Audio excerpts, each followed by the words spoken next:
Torinobu emerges from the portal, finding himself in what appears to be a room made entirely of metal. The darkness of the room is temporarily illuminated by bright flickering light, and the space feels oppressive and claustrophobic, as if the walls are closing in all around him. Swampy appears at his side, emerging from the portal. "There is something strange about this place, Swampy-san." The dog looks at him inquisitively, and then steps forward, sniffing the air. A moment later, Beaumont steps through the portal, breathing heavily as he catches up. As the lights flicker on and off, they notice a large metal table rests in the centre of the room, a harsh spotlight shining down on it. Surrounding the table are trays of terrifying tools and metal bins filled with gore. Long black hoses extend down from above, and there is a low chirping noise echoing from the shadows around the room. Beaumont looks at the grisly sight in disgust. "Come on, Torinobu, let's get out of here while we still can." "Yes, I do not like this room. There is something familiar about it." "I know what you mean. It seems like we've seen this before, or something like this anyway." Torinobu begins to make his way through the room, followed by Swampy, who runs up to a large door made of steel. The hound sniffs at the door and then whines, looking back at his masters, clearly not wanting to go in by himself. Beaumont hurries across the room, pushing himself yet again. Knowing that time is short and they must find whatever magical tools are in this place that may allow them to heal Sally Mason, he reaches the steel door and is perplexed when it opens by itself. Passing through the doorway into a large room, blanketed in darkness and blinking red lights. "What is this place?" he says to himself, as he takes a step deeper into the room. On the other side of the door, Torinobu catches up, and again the door opens by itself. And the samurai and the hound pass through the doorway together. As they reunite with Beaumont, they prepare to search the room, but before they can, they hear a strange noise and look over into the darkness to see materializing in a strange flickering aura amidst the darkness is a familiar sight. "I knew I felt something familiar about this place. It's him, that bloody thing from Cinder." "Was that creature not the guardian of Burial's seer?" "Perhaps, Torinobu. I don't know. But do you know what? I don't much care. I'm gonna kill it just the same." "On that we are agreed." The gigantic alien stranger looks at them inquisitively and then lets out a horrible sound, which Beaumont realizes is a laugh that chills him to the core of his being. Intent on defeating the creature this time and not letting it escape, Beaumont sprints forwards and draws his holdout pistol.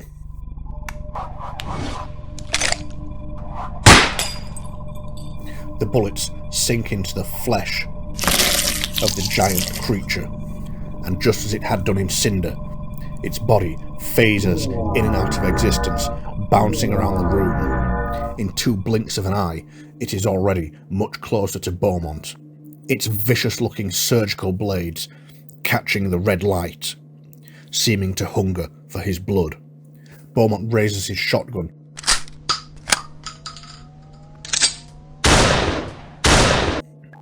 The flesh-stalker howls in anger as the fusillade of buckshot peppers its body. With ferocious speed, it dashes at Beaumont and tears at him with its vicious tools. The flesh-stalker's overwhelming assault is too much for Beaumont, and his old wounds tear open. Blood splashes the steel floor, and Beaumont collapses in a heap. Torinobu sees his friend fall and lets out an almighty battle cry. "Banzai!" He charges at the monstrosity and performs a devastating lunging strike. Yo! His blade pierces the flesh-stalker, near on running it through, and the flesh-stalker lets out a blood-curdling scream of agony. Torinobu follows the lunge up with a vicious lightning slice that cuts a great bloody wound down the creature's side. It lets out a blood-curdling scream of pain, and then, once again, its body phases in and out of existence, dematerializing and then rematerializing exactly where Torinobu was standing. Caught up in the strange magical phase shifting of the flesh stalker, Torinobu finds himself swapping places with it, but the process not designed for the human body takes its toll on him and sends agonizing jolts of pain through his body. Swampy, seeing his masters in danger, leaps up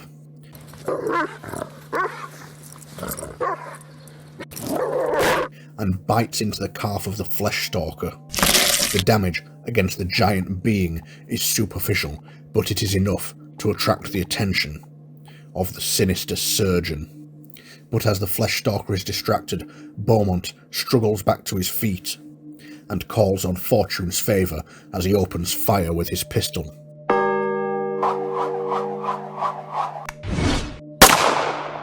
He unloads the entire cylinder into the flesh stalker's chest, and its sickly yellow blood sprays out in fountains.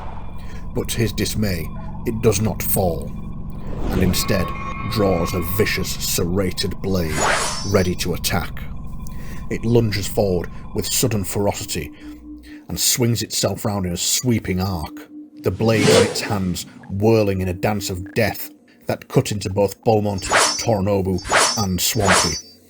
Luckily for Swampy, he is small enough to avoid all but the most shallow of cuts, and Beaumont's fortune saves him from the worst of the damage.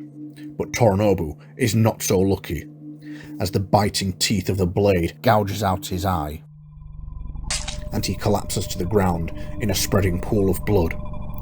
Beaumont, knowing how lucky he is to have avoided a death strike from those blades, doubles down on his attack, loading his shotgun with his ace in the hole, dark stone bullets, and then calls on fortune's favour one more time as he takes aim and squeezes the trigger.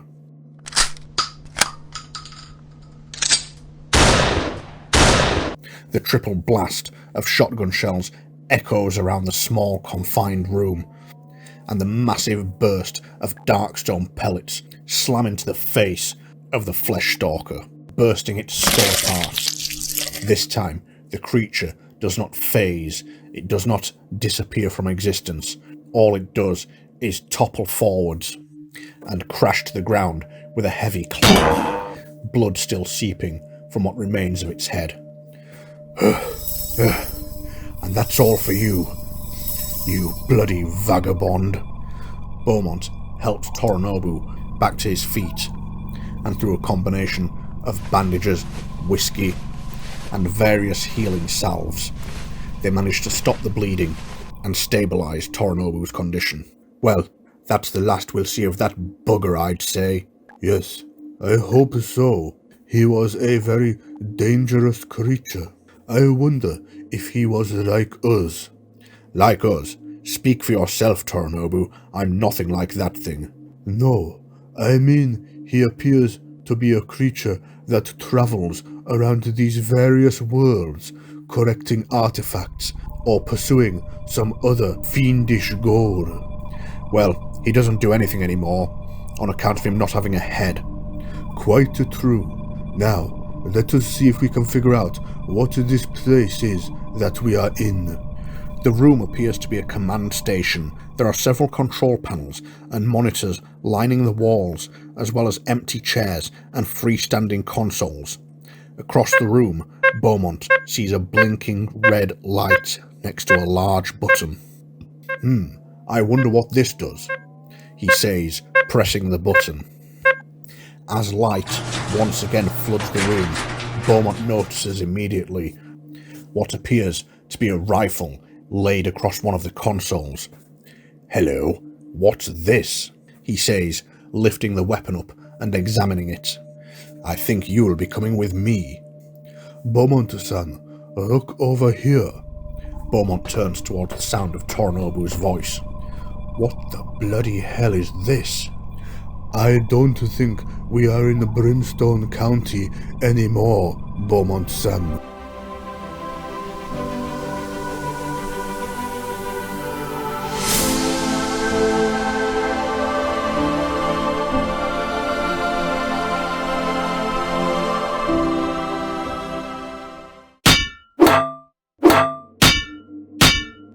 Beaumont and Torinobu turn towards the door by which they entered.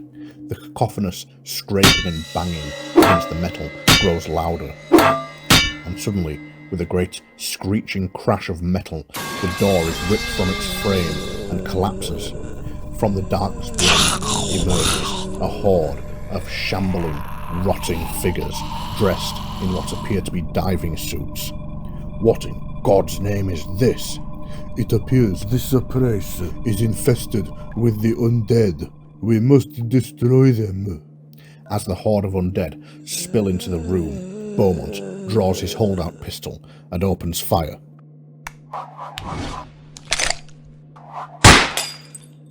Punching holes into one of the shambling horrors, but to his dismay, it keeps shuffling towards him, groaning with outstretched hands. He quickly draws his revolver and opens fire, this time sending the undead abomination crashing to the ground.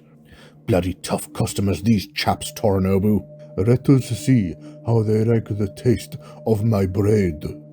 Torinobu charges forward, and in a whirling dance of death,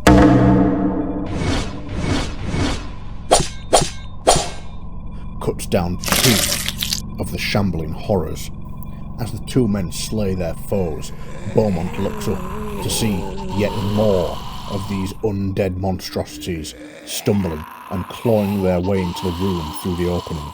It's no good, Torinobu. There's too many of them. We have to get out of here. Let's go. Quickly, through that door, over there, Beaumont says, pointing towards a door where Swampy is scratching and gnashing at the steel. As one of the undead reaches him and lashes out, trying to bite and claw Tim, Beaumont pushes the creature away and runs for the door. With the horde closing in, Torinobu unleashes the full fury of his katanas on the encroaching undead.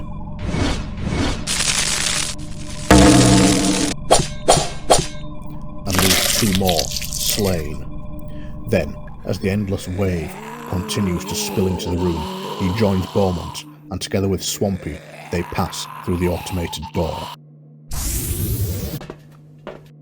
Damn it! That was our only way back home. How are we going to get to the gate now? We would have to find another way, Beaumont-san. As they step through the door, a green laser beam scans around the room, stopping when it reaches them. Instantly, lights begin to flash, and an alarm sounds. They seem to have triggered some sort of security system, and will have to hurry to find a way to shut it down before it attracts attention.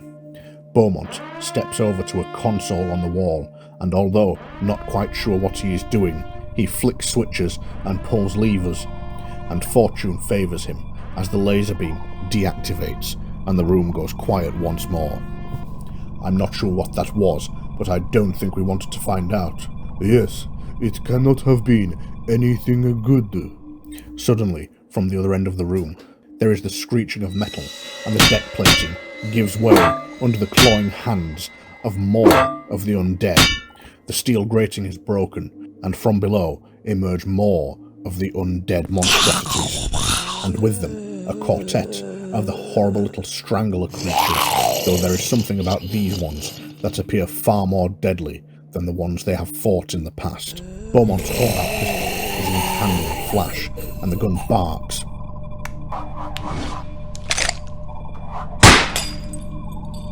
One of the undead crashes to the ground in a heap. Torinobu rushes forwards, leaping into the air.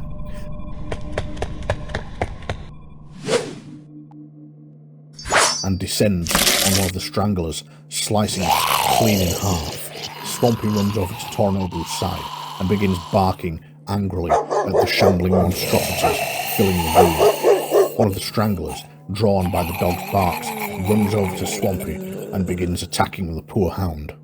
Another runs at Beaumont, its tentacles flailing, trying to grip him, while its jaws do their best to clamp around his throat, and a third of the horrible, gibbering little creatures attacks Torinobu, attempting to grab him from behind. Then, while Beaumont fends off the attacks of the Strangler, one of the undead shambles towards him, groaning and clawing at his flesh. As they try their hardest to defend against their attackers, another of the undead and another Strangler crawl through the broken grates, ready to join the fight. Beaumont draws his shotgun and unloads on his assailants.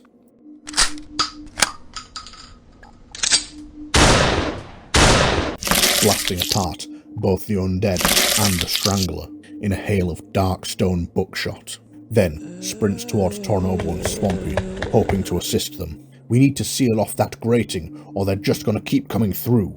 "That is not so easy while we are under attack." One of the Stranglers rushes at Beaumont, clawing and swiping at him, but fortune favours him and he manages to avoid its strikes.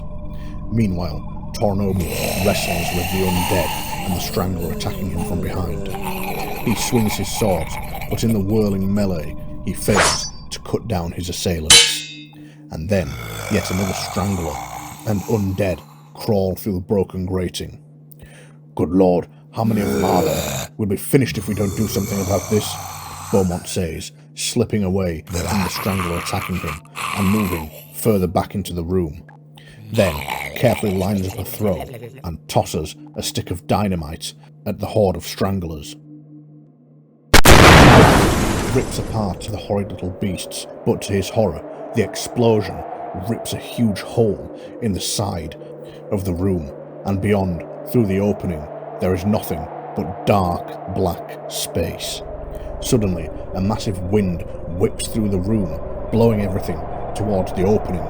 Swampy bites down on the armrest of a chair and clings on for dear life. Torinobu is blown straight towards the opening. At the last moment, he manages to grab hold of some loose cabling and prevent himself from being blown out into deep space. Some of the Stranglers and the undead are not so lucky, as they are thrown through the opening and disappear into the blackness. Then, suddenly, a shimmering blue light flickers into place over the opening, and the gusting wind immediately stops.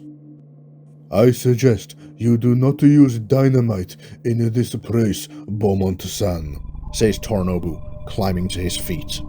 "Yes, I think that's a good idea, Torinobu, old boy. But on the plus side, it destroyed one of those grates." Torinobu looks over to see one of the broken open grates has been blasted into twisted metal, through which no creature, great or small, would be able to fit. As the remaining monstrosities recover, Torinobu charges them, his swords singing the song of death.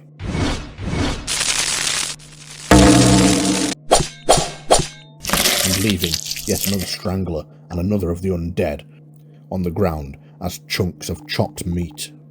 Then the last of the undead shambles towards Swampy, swiping and clawing at him. Beaumont steps forward and raises the boarding rifle that he found, and opens fire.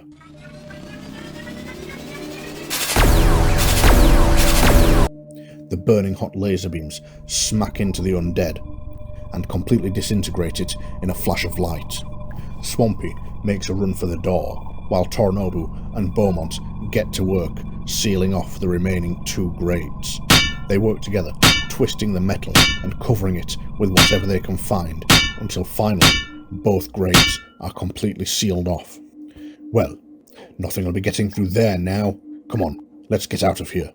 "Yes, we must keep moving. We need to find a safe place where we can plan how to get out of this place." I quite agree. Beaumont and Torinobu head toward the door, and deciding it is best to stick together, they pass through it together along with their plucky hound. They find themselves emerging into a long hallway that stretches off into the darkness. Beaumont moves forwards and is quickly overtaken by Swampy, the hound sniffing the air cautiously as it picks its way forward, and finds that the long corridor curves off around the corner. Torinobu and Beaumont follow along behind. "You know, Torinobu, those undead chaps that were attacking us, They looked rather strangely dressed. It might sound odd, but it looked like they were wearing diving suits. Diving suits? Yes, sailors wear them to go underwater. It's quite the marvellous invention. It made me think, perhaps those fellows are sailors of some sort. This is a very strange boat, if that is the case, Beaumont-san. I think perhaps it's a space boat, and those things are, or perhaps were, its crew. You could be correct, Beaumont-san, but knowing what they are does not help our predicament. They turn the corner and see Swampy waiting by another door up ahead at the end of the hallway. It might not help our predicament, but I was thinking, if they have technology this advanced, then perhaps we can find some kind of medication or surgical equipment that could help Sally Mason. I think this is perhaps the place that Preacher spoke of. Most boats have a sick bay, so perhaps you are correct, Beaumont-san. We should keep our eyes peeled for anything that could be of help. The two men reach the door along with Swampy and pass through into whatever lies beyond. As they enter the room, a large bay window is set into the wall, and they can see the vast reaches of space. A massive glowing nebula passes by in the distance, and for a moment they feel as if they are being drawn into it, as though it senses their presence and wants them to come closer. Maybe, if they could find a way out of the ship, they could join it. As Beaumont and Torinobu are mesmerized by the nebula, Swampy begins to bark and yap, and the noise snaps them both out of their trance. You know, I'm not sure humans are supposed to go this far out into space. Yes, I think this is far beyond the understanding of the mere human mind. Come on, let's get moving. We need to find a way out of here. They turn away from the bay window, just in time to see the deck plating smash and tear once again as more of the undead sailors emerge from below the deck. Beaumont moves to a better firing position and draws his shotgun, opening fire.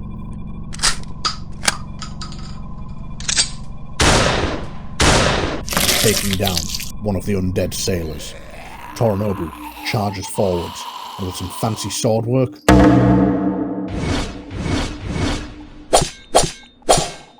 dispatches another. Swampy, fearing these vile creatures, runs to Beaumont's side and hides behind his legs, whimpering softly.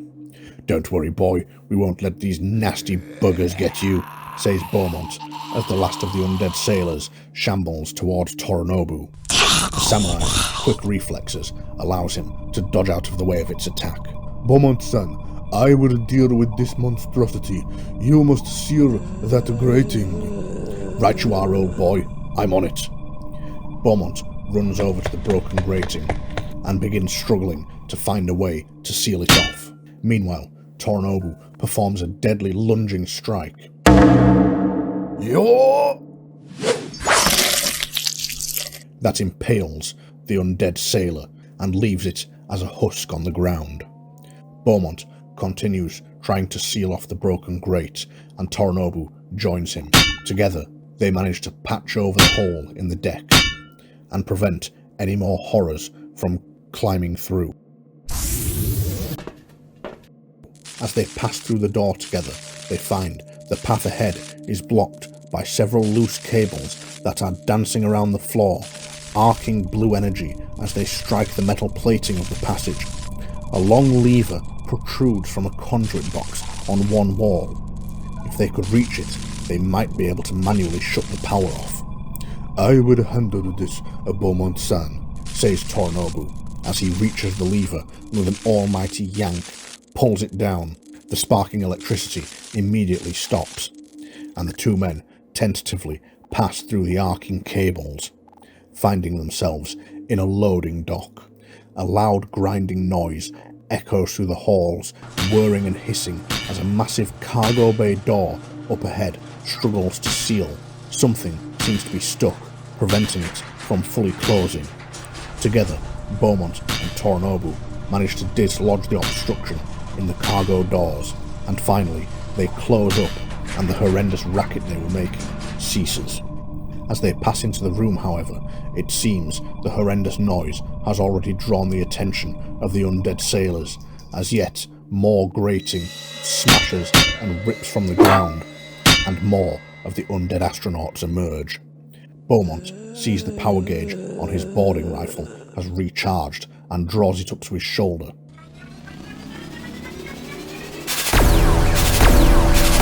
The bright, hot energy burns clean through one of the undead sailors and leaves him as a smoking husk on the ground.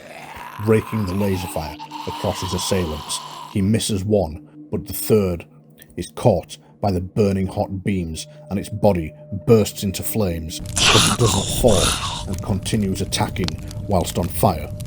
Torinobu rushes forwards and unleashes the might of his katanas.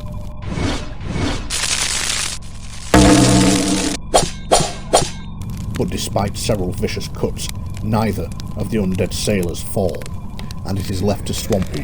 The faithful little hound plucks up its courage and charges one of the sailors, leaping up and clawing it in the chest.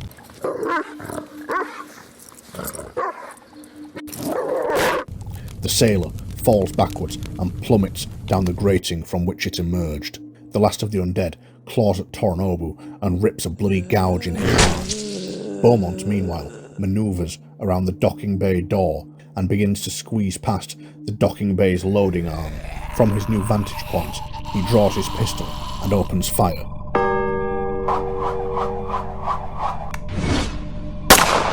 The bullets smack into the undead sailor, and it topples to the ground. Torinobu moves forwards and begins trying to seal off the two broken grates. As he works on one of them, another undead sailor crawls its way out, the one he is not paying attention to. Beaumont opens fire, but the abomination does not fall. Meanwhile, Torinobu continues to work on sealing off the grating, and is successful in patching over one of them. Swampy rushes at the undead sailor and attempts to push him back down the grating, just like he did before. However, this time, the poor hound bounces off the undead sailor. It turns on the dog, towering over it and lurching towards it, its dead eyes filled with hunger and its arm outstretched. Beaumont sees what is happening and quickly moves up directly behind the sailor. "Stay away from my bloody dog, you rapscallion," he says and unfurls his fire whip.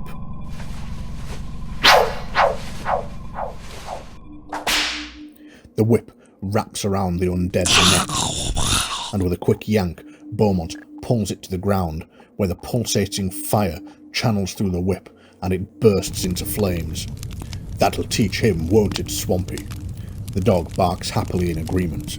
Beaumont-san, hurry, help me sear off this grate before any more emerge.